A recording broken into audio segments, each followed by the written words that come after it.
Tonight, 11 families are now without a place to call home after this massive fire in northwest Columbus over the weekend.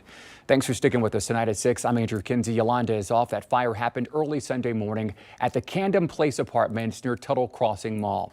10 TV's Colin Dorsey live there for us tonight after talking with residents about what's next. Colin.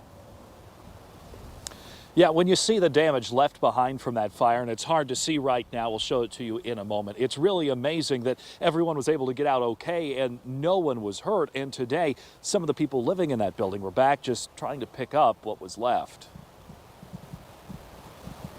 I knew 3 or 4 of the people who lived over there. Yeah, I definitely feel bad for them. Fire leaping from the roof of these buildings in the early morning hours Sunday. The fire was crazy. It looked like a blowtorch, the top of the house, and it was reaching over. The flames were almost all the way over to the ceiling. Sparks were going. Just to illustrate how intensely this fire burned, a man who lives in one of the nearby units tells me he and his girlfriend were woken up by a neighbor pounding on the door, telling them there was a fire. When they got to the living room, they could see that fire glowing through the living room window. They grabbed the dog and got out. When they got back, that fire had burned so hotly it cracked their living room window. Like a bunch of ashes, like fiery ashes going and hitting the top of my building. So we was worried about that. And so, yeah, it was pretty crazy. Families living in the building didn't want to go on camera. One living close to the unit where that fire started told me she's lost everything. Another man said he's moving in with his daughter for now.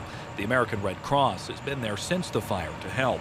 It's an ongoing process. Some people are going to just need a little boost. Some people might need a bigger boost. But the Red Cross tries to be there through every step of the way until that normal level has been achieved, whatever that means for them. Some of that help comes in the terms of dollars and cents, money cards to cover the cost of just getting put back together. It's money that's put on a card for them to use as they see fit. Maybe they've got somewhere to go, they got family, they got friends, they got someone that can help put them up. If not, that money helps pay for a hotel, that helps them have shelter over their head. And this evening, there's still no official update from Columbus Fire on what may have started that fire. The Red Cross was back earlier this afternoon helping any families that were affected by this fire get signed up for relief. Live in Northwest Columbus, Colin Dorsey, 10 TV News.